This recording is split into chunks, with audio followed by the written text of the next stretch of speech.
강경의 소금 보도록 하겠습니다. 여러분 강경의 작가는요. 인간 문제라는 작품이 더 유명해요. 여러분. 대표작이 인간 문제인데요. 얘도 중요합니다. 우리 일단 요 강경애라는 작가 자체가 간도 이주민의 문제를 소설화했어요. 인간 문제도 마찬가지예요. 그리고 특히나 이 소금에서는요. 우리 사회적으로 최약층이 어린아이 빼고 누구일까요? 일제강점기 때 가장 고통받는 사람은 물론 수없이 많아. 근데 누가 더 힘들었죠? 뭐 다 힘들지만 특히 여자들. 이 여인의 문제를 다루고 있다는 거. 특히 이 간도 이주민들에서 이주 여성. 의 문제를 드러내고 있다는 것이 여기서 그가라고 해가지고 헷갈리면 안 돼요. 봉여미 엄마예요, 여러분. 지금 여자가 주인공인데요. 요 봉여민의 가족이 얼마나 힘들게 살았는지를 그런 잘 보여주는 작품이 되겠습니다. 얘들아, 작품의 제목에 소재가 들어있다는 것은 이 소재의 상징적인 의미가 굉장히 중요하다는 뜻이 되겠죠. 그쵸? 이런 소재가 작품의 제목이 되었다? 그러면 얘의 상징적인 의미를 한번 읽어봐야 돼요. 게다가요, 우리 문제 유형 봐야 되니까요. 유형을 한번 보겠습니다. 소설 문제야말로 정말 유형이 똑같아요, 여러분. 너무 똑같아. 가장 첫 번째 반드시 서술상의 특징 묻는 문제 나오죠, 여러분. 여러분, 서술상의 특징 묻는 문제는요. 서술상의 특징이잖아. 그럼 서술을 누가 하니? 서술자가 하잖아요. 그치? 그래서요. 시점 관련된 문제, 서술자 문제예요, 여러분. 서술자가 작중의 사건이나 대상을 어떻게 바라보고 있는가, 내용을 어떤 식으로 전개하고 있는가, 서술하고 있는가, 그런 내용이고요. 특히 이렇게 A 부분, B 부분으로 나누어서 그 서술 방식의 차이를 묻는 문제가 자주 등장하죠. 그리고 또 하나, 두 번째, 소재의 기능, 뭐 당연히 나오고요. 그 다음에 소재의 기능 대신 여러분 인물에 대한 특징, 인물의 심리를 제대로 파악하고 있는지 그런 문제도 자주 나오죠. 왜? 소설의 3요소는 인물, 사건, 배경이기 때문에. 그래서 인물, 사건에 대한 배경에 대한 내용이 자주 등장합니다. 그리고 이제 3번은요. 구절의 의미, 그리고 표현상의 특징 이런 것들 해석을 잘 하고 있는지를 물어보게 되겠고요. 자, 4번 역시나 외적 증거에 따라서 감상 능력을 평가하는 문제가 나옵니다. 요 놈을 제일 먼저 읽어줘야 되겠죠. 4번의 보기 읽어볼게요. 소금은 식민지 시대의 조선을 떠나 간도라는 낯선 곳에서 고향에 대한 그리움을 품은 채 경제적으로 열악한 현실을 감내하며 살아야 했던 간도 이주민의 물질적, 정신적 결핍을 생생히 그린 작품이다. 간도 이주민인 주인공은 일상의 기본적 요건도 갖추지 못한 지독한 가난과 외압에 대한 두려움, 가족의 해체와 이산의 아픔으로 고통스러워하면서도 절망적 현실에 매몰되지 않고 적극적으로 대응하고자 하는 모습을 보인다. 이는 외압에 직접적으로 맞서 싸우기는 어렵더라도 비슷한 고통을 겪고 있는 사람들 간의 공감을 통해, 여기 공감 얘기 나왔어요. 그들만의 내적 연대를 형성해 감으로써 내적 연대 나왔어요. 부정적 현실에 대항하고자 했던 당시 이주민들의 생존 과정을 사실적으로 보여주는 것이라 할 수 있다. 자, 요 연대감이라는 표현이 있기 때문에 우리 마지막에 우리 강을 건너면서 그들의 연대의식을 확인할 수 있어야 되는 겁니다. 보기에 그렇게 써주었기 때문에요. 자, 그렇다면 우리 본문 읽으면서 배경지 쌓아볼게요. 강경의 소설은 아직 모의고사에는 예전에 한번 뭐가 기출된 적이 있었던 것 같은데 수능에 기출된 적이 없거든요. 그래서 중요하다라고 하겠습니다. 인간 문제도 중요하고 비슷해요. 소금도 중요하고요. 그가 처음 이곳에 와서는 하기 전에 선생님이 줄거리가 있으면 줄거리 먼저 읽어야 된다 했죠? 그죠? 근데 여기 중략 부분에 줄거리도 있네? 걔를 또 먼저 읽어야 되겠죠? 그는 공산당에 의해 남편을 잃고, 그가 남자가 아니고 여자라는 거 벌써 딱 알았죠, 여러분. 남편은 이렇대잖아, 중략 부분의 줄거리부터. 얘들아, 여기에 여자임을 알고 출발하는 거랑 여자인지 모르고 출발하는 건 큰 차이가 있어요, 여러분. 그죠? 일단 남편은 이렇다. 그러면 봉염이 엄마라는 걸 알 수가 있어요. 그가 가장으로서 고된 삶을 살아가다가 봉이 두 딸마저 병으로 앓고 혼자 남겨진다. 갖은 노력에도 먹고 살 일이 막막해진 그에게 평소 가깝게 지내던 한 이웃이 일본 순사의 눈을 피해 소금 밀수라도 하여 돈을 벌어보라는 제안을 한다. 아까 우리 보기에서 그런 거 있었잖아요. 절망적인 현실에 매몰되지 않고 어떻게든 먹고 살려는 의지가 있다. 이런 거죠. 밀수라도 해서 먹고 살겠다는 거예요. 자, 보겠습니다. 그가 처음 이곳에 와서는, 얘들아 그럼 이곳은 어디겠니? 간도겠네. 그는 누구겠어? 봉염이 엄마겠네. 봉염모. 그래서 일제 탄압을 피해서 지금 간도로 이주한 상황이에요. 이 봉염인의 가족이요. 일제 탄압을 피해 간도로 이주한 이주민이에요. 근데 항상 말하지만 힘들었잖아. 간도로 위주했다고 거기가 8원에 쓰겠니 얘들아? 얼마나 힘들었겠니? 그래서 거기에서도 어려웠어요. 한번 볼까요? 무엇보다도 방안이 마음에 안 들고 돼지굴이나 소외양간 같이 생각이 되었다. 자, 지금 환경 어때? 굉장히 열악하죠. 그리고 어쩌다 손님이 오면 피해 앉을 곳도 없었다. 그렇게 좁았던 거예요. 그러니 멍하니 낯선 손님과도 맞이 앉지 않으면 안 되게 되었다. 얼마나 낯설겠냐 얘들아. 그치? 낯가릴 텐데. 그러나 시일이 차츰 지나니 낯선 남성 손님이 온다 하더라도 처음같이 그렇게 어색하진 않았다.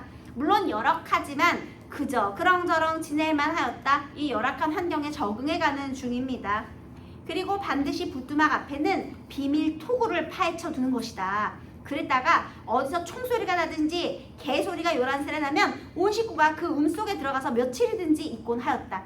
즉 여기서의 삶도 안정된 생활은 아니었다라는 거죠. 이 비밀 토굴의 기능은 은신처 역할을 하는 거예요. 그죠? 그래서 항상 생존의 위협을 받는 그런 상황입니다. 그 다음에 총소리, 개소리 이런 청각적인 청각적인 이미지를 통해서 또 위험한 상황을 드러내기도 하고요. 그리고 옷이나 곡식도 이 움에다 넣고서 시제 입는 옷이나 시제 지금 당장 여러분 여기가 북쪽 지역이잖아요. 그래서 저기 이북 방언 북한 말들이 굉장히 많이 등장하거든요. 그래서 한번 잘 기억해 두세요. 예, 요즘 입는 옷이나 먹을 양식을 조금씩 꺼내놓고 먹곤 하였다. 말할 것도 없이 보위 다니며 마적단 등이 무서워서 이렇게 하곤 하였다. 얘들아 그래서 간도에서의 삶이 지금 어때요? 굉장히 가난하고 굉장히 불안하죠. 편안함을 느끼는 그런 삶이 아니에요. 여전히 이주하고 와서도 가난하고 불안하대요. 실형을 손질한 그는 얘들아 실형이 뭐냐면 부엌 선반이에요. 나무 선반. 실형을 손질한 그는 바구니에 담아 둔 팥을 고르기 시작하였다. 고요한 방 안에 파달 소리만 제그럭 자르르 하고 났다. 음성 상징어를 써서 생생하게도 드러내죠. 왜 생생해? 그런 게 왜 중요해? 이 강경의 작가의 문체의 특징이 사실적이기 때문에 그래서 중요해요. 그리고 이 이북 지역의 방언도 많이 쓰고 있어요. 방언. 그래서 방언이라든지 아니면 음성 상징어라든지 이런 것들을 통해 생생하게 또 향토적으로 전달하고 있거든요. 그게 이 강경의 작가의 특징입니다. 왜 우리 백석도 맨날 향토적이다. 그 다음에 방언을 사용해서 살려 쓰고 있다. 이런 말 많이 하잖아요. 얘도 똑같아요. 파달과 파달 사이로 시선이 옮아진 그는 눈이 피곤해지며 참새 소리가 한층 더 뚜렷이 들린다. 여러분 여기 A로 묶여있기 때문에 서술상의 특징을 생각하면서 문제를 읽어야 되는 거예요. 동시에 저 참새 소리 같이 여러 가지 생각이 순서 없이 생각났다. 내일이라도 파종을 하게 되면 아침 저녁에 몇 마리의 쌀을 가져야 할 것. 오늘 봉식이가 팡둥을 만나지 못해 쌀을 못 가져올 것. 그러나 나무를 팔아서 사라고 한 찬값, 반찬값은 사오겠지 하는 생각이 차츰 희미해지며 졸음이 꼬박꼬박 왔다. 이거 거의 내면의식의 흐름에 따른 서술이죠 여러분. 생각나는 대로 참새 소리가 연상시키는 여러 가지 상념들에 대한 서술이에요 여러분. 그죠? 그는 눈을 비비고 문 밖으로 나오다가 무심히 눈에 뜨인 것은 벽에 매달아둔 매주였다. 얘들아 처음에는 참새 소리 생각하면서 막 그거와 연상된 거 생각했어요. 그 다음에 눈을 돌렸는데 매주를 봤어. 이번에는 매주와 연상된 생각들을 합니다. 참 매주를 내놓아야겠다 하며 바구니를 내놓고서 매주를 떼어서 문 밖에 가지런히 내놓았다. 그리고 그는 비를 들고 매주의 먼지를 쓸어내었다. 그는 하나하나의 매주덩이를 돌아보며 간장이나 서너 동이 빼고 고추장이나 한 단지 담그고 그러자면 소금이나 두어 마를 가져야지 소금 하며 그는 무의식과 한숨을 푹 쉬었다. 일단 소금을 생각하면서 한숨을 쉬었대요. 그리고 또다시 고향을 그리워하며 멍하니 앉아 있었다. 고향서는 소금으로 이를 다 닦았건만 다리는데도 체한데도 소금 한 줄이며 후련하게 내려갔는데 하였다. 그가 고향에 있을 때는 하도 없는 것이 많으니까 소금 같은 데는 생각이 미치지 못하는 것은 모르나 고향에 있을 때도 힘들게 살았대요. 그런데 소금 한 마리에 2원 20전 존나게 비싸다는 뜻이에요.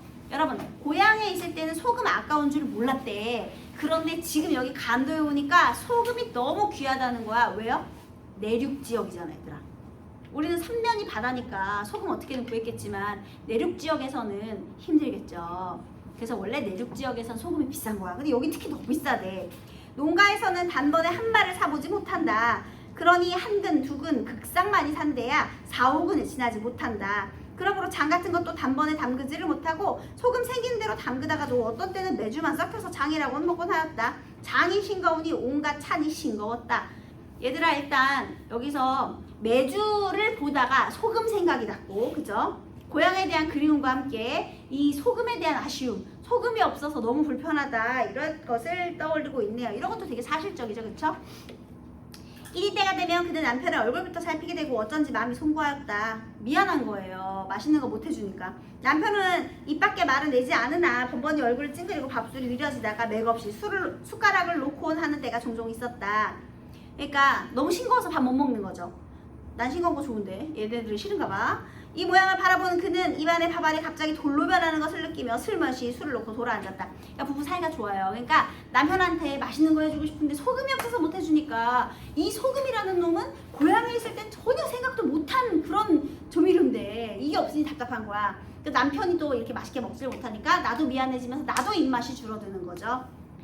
자, 여기서 어떻게 됐냐면요. 준약 부분 줄거리에 뭐가 있냐면요. 아빠가 여기 이제 팡둥이 나오는데 이 새끼 나쁜 새끼예요. 얘가 중국인 지주거든요. 잘 그렸죠? 중국인 지주입니다. 그런데요. 여기서 얘네들이 지금 소작 붙이고 있거든요. 근데 아빠가 얘를 만나러 갔는데요. 아빠가 공산당에 의해 죽어요.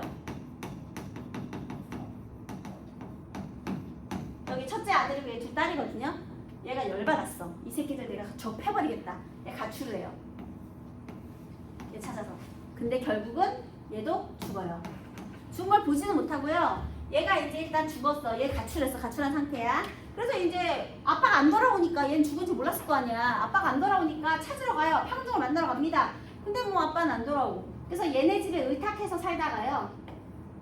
팡둥이 어떻게 할게? 팡둥이 어떻게 할게?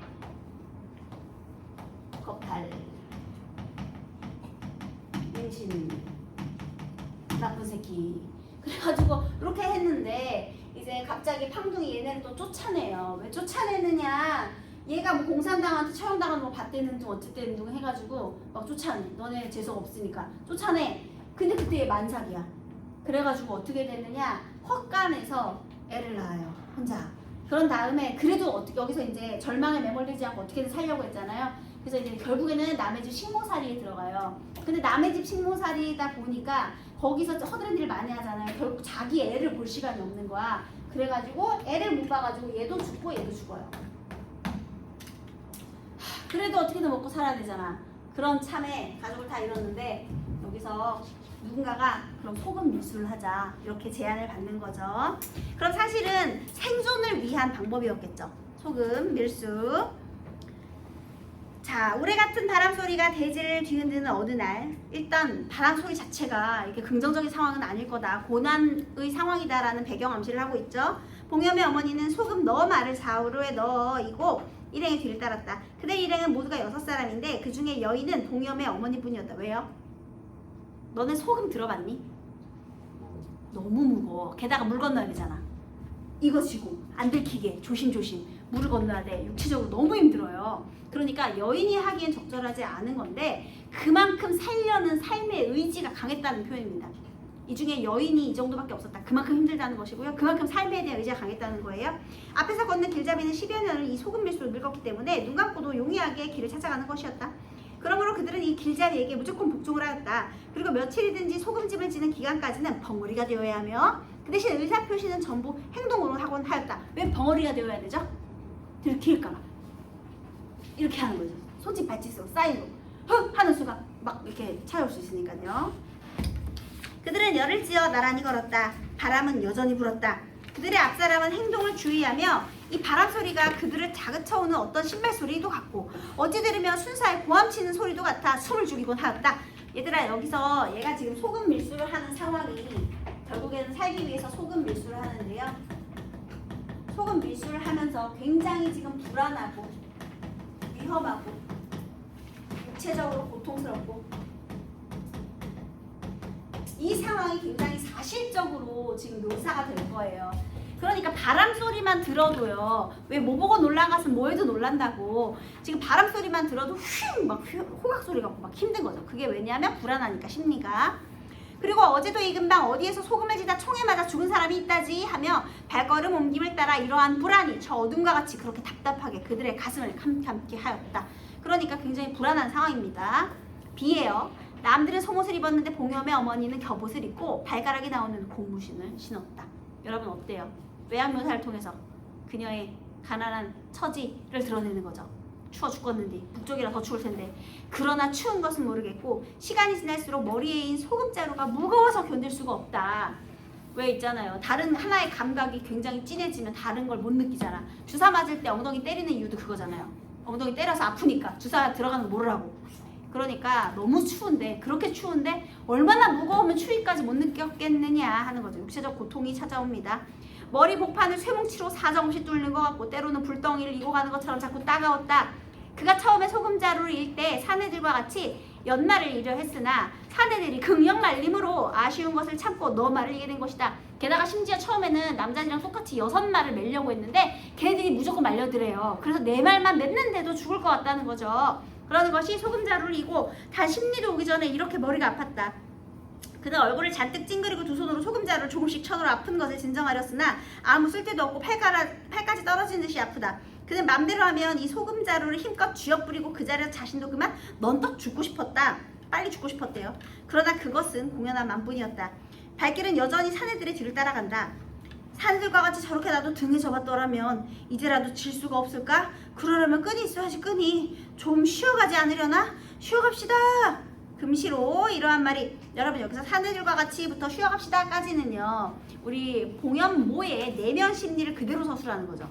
그래서 이렇게 인물의 내면 심리를 서술자가 직접적으로 제시해주고 있습니다. 당연히 전지적 작가 시점이에요, 여러분. 금시로 이런 말이 입 밖에까지 나오다가는 콱 막히고 만다. 말하면 안 돼요. 벙어리 해야 돼요. 그리고 여전히 손길은 소금자루를 들어 아픈 것을 진정하려 하였다. 이마와 등허리에서는 땀이 낙수처럼 흘러 발밑까지 내려왔다.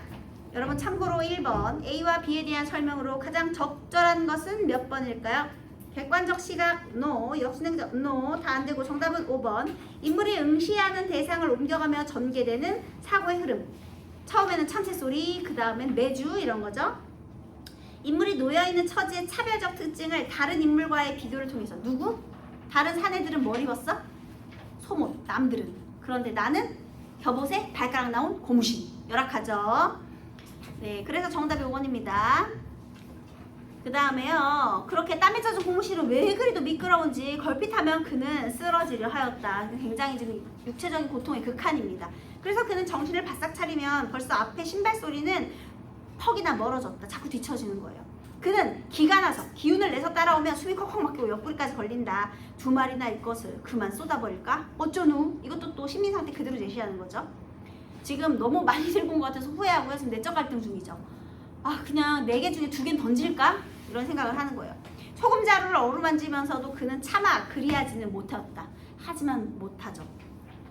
어느덧 강물 소리가 어렴풋이 들린다. 그들은 이 강물 소리만 들어도 한결 답답한 속이 풀리는 듯 하였다. 여러분, 그들은 이 강물 소리만 들어도 왜 강물 소리는 동그라미 하세요?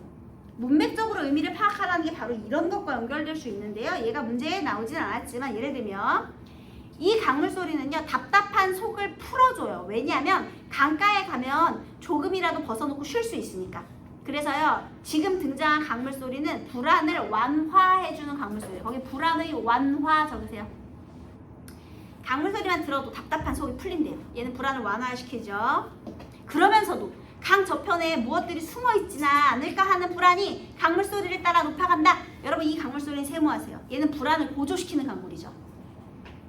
그러니까 뭔가 긴장이 풀리면서도 긴장의 끈을 놓을 수 없는 그런 상태를 말하는 거예요. 왜? 목숨을 건 일이잖아요. 봉염의 어머니는 시원한 강물소리조차도 아픔으로 변하여 그의 고막을 바늘 끝으로 콕콕 찌르는 듯 이 모양대로 조금만 가면 기진하여 죽을 것 같았다. 얘들아, 소리는 무슨 심상이죠? 청각인데요. 청각이 내 고막을 찌른대요. 이건 뭘까요? 청각을 찌르는 거니까 촉각화. 고막이 찔리는 느낌이야. 소리에 고막이 찔리는 느낌이다. 이렇게 된 거예요. 너무 힘든 거죠. 고통의 극한입니다.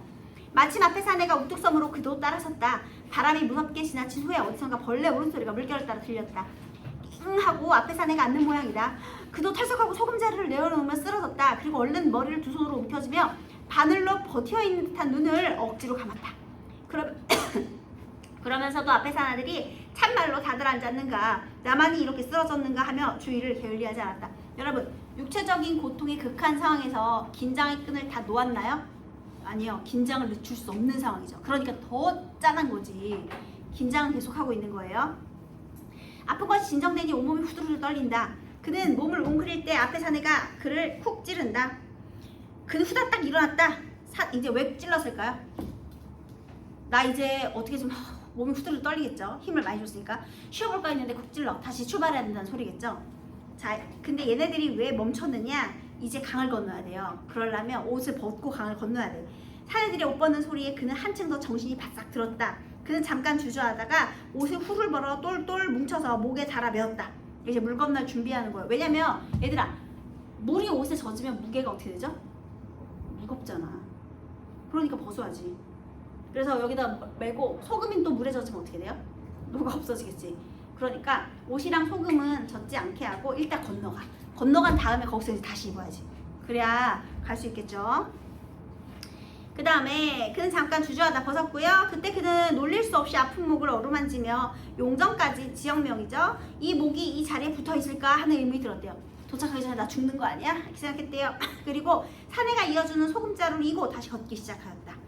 벌써 철바닥철바닥하는 물소리가 나는 것을 보아 앞사람은 강문에 들어선 모양이다. 음성 상징어를 사용하고 있죠. 생동감을 주고 있어요. 벌써 그의 발끝이 모래사장을 거쳐 물속에 들어간다. 그는 우수수 추우며 알 수 없는 겁이 버쩍 들어서 물결을 구워보았다. 시커멓게 보이는 그 속으로 물결 소리만이 요란하였다. 그리고 뭉클뭉클 내리밀치는 물결이 그의 몸을 을러주었다. 을러주다. 윽박, 을러, 겁주다 그런 뜻이에요. 물결에 겁먹은 상태예요. 그때마다 머리끝이 쭈뼛해지며 오한을 느꼈다. 그리고 훅 하고 숨을 들이마셨다. 야, 깜깜한 밤에 물 바닥도 안 보이는데 얼마나 무거운 거 들고 얼마나 무섭겠니 얘들아, 그쵸? 물이 깊어갈수록 발밑에 깔린 돌이 굵어지며 걷기도 몹시 힘들었다. 그것은 돌이 깨느른한 해감탕 속에 묻혀있기 때문이다. 여러분, 깨느른한 해감탕 속에 돌이 묻혀있기 때문이래요. 왜요? 이게 무슨 뜻일까요? 깨느른한 무슨 뜻일 것 같아요? 그런 거. 네, 부드러운 그런 뜻입니다. 그래서 북한말이 많이 나와 있죠. 그 다음 해감탕은 여기 주석 달려있네요. 진흙탕. 그래서 진흙탕에서 걸으면 얘들아 너네 늪 아니면은 그 뭐 갯벌 이런 데 가서 좀 흙이 부드러울수록 걷기 더 힘든 거 알죠? 푹푹 빠지니까.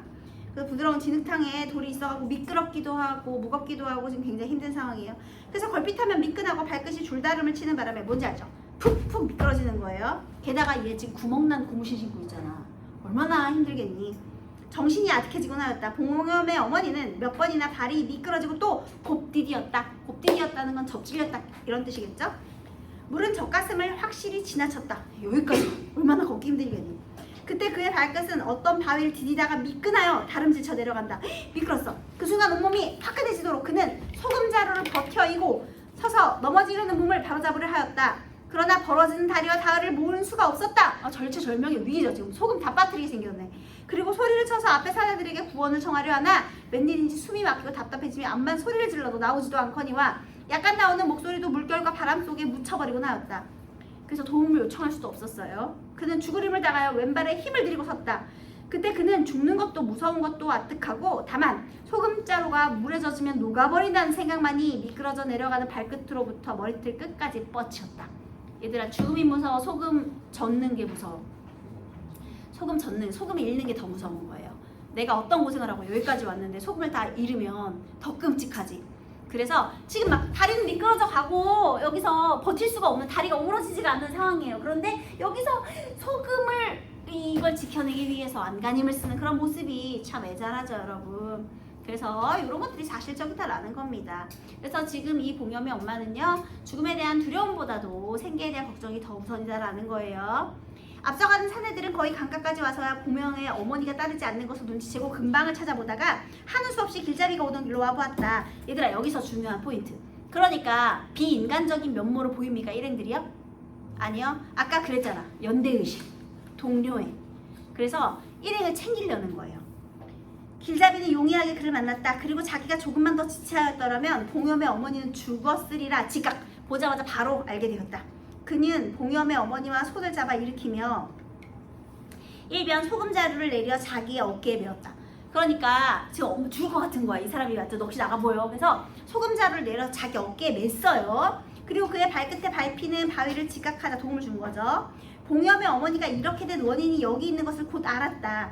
그리고 자기는 이 바위 옆을 훨씬 지나쳐 길을 인도하였는데 어쩐 일인가 하며 봉염의 어머니의 손을 꼭 쥐고 걸었다. 손 쥐었다. 여기 줄치세 연대의식이죠. 같은 고통을 앓고 있는 사람들끼리, 동병상련의 처지를 앓고 있는 사람들끼리 이렇게 연대의식을 가지게 되는 거예요. 연민이죠. 아니 내가 인도한 길이 이렇게 미끄러운 길이 아니었는데 유난히 봉염이 엄마가 지금 오고 있는 길이 너무너무 미끄러운 길인 거예요. 봉염의 어머니는 정신이 흐릿해졌다가 이렇게 걷는 사이에 정신이 조금 들었다. 그러나 몸을 건사하기 어렵게 어지러우며 입안에서 군물이 슬슬 돌아 헛구역질이 자꾸 나온다. 그러면서도 머리에서는 아직 소금자루가 있거니 하고 머리를 마음대로 움직이지도 못하였다. 여러분 아까 소금자루 어디로 갔어? 길자리가 대신 내줬잖아. 근데 엄마가 지금 정신이 없으니까 머리도 못 움직여. 왜? 내 머리에 아직 소금자루 있다고 생각하는 거야. 정신 나갔죠 지금. 예? 그래서 이렇게 움직여도 되는데 얘들아 우리 균형을 잡을 때 머리를 움직이면서 균형을 잡는 거랑 머리를 고정시킨 채 균형을 잡는 거랑은 훨씬 더 힘이 많이 들어갈 거란 말이에요. 머리를 안 움직이는 것이. 근데 엄마가 지금 이 봉염이 엄마가 머리에 아직도 소금자루가 있다고 착각하고 힘을 빼지 못하고 있는 상황인 거예요. 짠하죠. 그들이 강가까지 갔을 때 마음을 졸이고 있던 나머지 사람들은 후 쓰러 일어났다. 여러분 또 다른 사람들의 태도도 중요해요. 다 마음 졸이고 있었죠. 역시나 동료의식이 있습니다. 그리고 저만큼 두 사람을 어루만지며 어떤 사람은 눈물까지 흔들렸다. 고생했다는 거죠. 자기들의 신세도 신세련이와 이 부인의 신세가 더욱더 한층 불쌍한 마음이 들었다. 연대의식을 느껴요. 그런데 여러분 어떻게 됐을까요? 순사한테 잡혀갑니다. 여러분 걸렸어. 에이 짠하죠 여러분. 네, 그런 내용이에요. 사실적입니다. 자, 소금과 소금자루에 대한 이해로 가장 적절한 것은 몇 번일까요?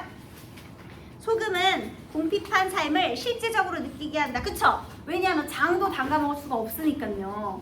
이거 괜찮네? 소금은 고향에서의 삶을 반성. 뭘 반성해? 땡! 온갖 반찬이 신 것 상황은 소금자루를 직접적으로 지게 된 동기 아니죠.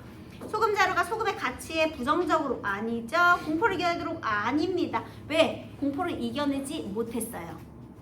그 다음 기억부터 미음 틀린 것은요. 숫골을 몸속에 만드는 사람들의 존재를 다 맞는데요. 5번 틀렸네요. 얘 왜 틀렸을까요? 아픔으로 조각화하여 표현함으로써까지 괜찮은데요. 물에 의해 유발된 공포감 아니죠? 이 공포감이 물 때문에 생긴 거예요? 아니야. 걸릴까봐. 걸리면 바로 즉각 총사력이거든요, 여러분. 그래서 물에 의해 유발된 공포감이 아닙니다. 자, 4번 틀린 것은 몇 번일까요? 얘도 결이 비슷한 문제인데요. 4번 보면 병머리처럼 걷다가도 순사의 눈을 피해 꼿꼿이 강을 건너는 일행의 모습에서 외압에 대한 두려움을 극복함으로써 아니요. 극복하지 못했어요. 계속 두려운데 생존을 위해서 어쩔 수 없이 참고 가는 중인 거죠. 네, 그래서 힘든 삶을 사실적으로 드러낸 작품을 공부해 보았습니다.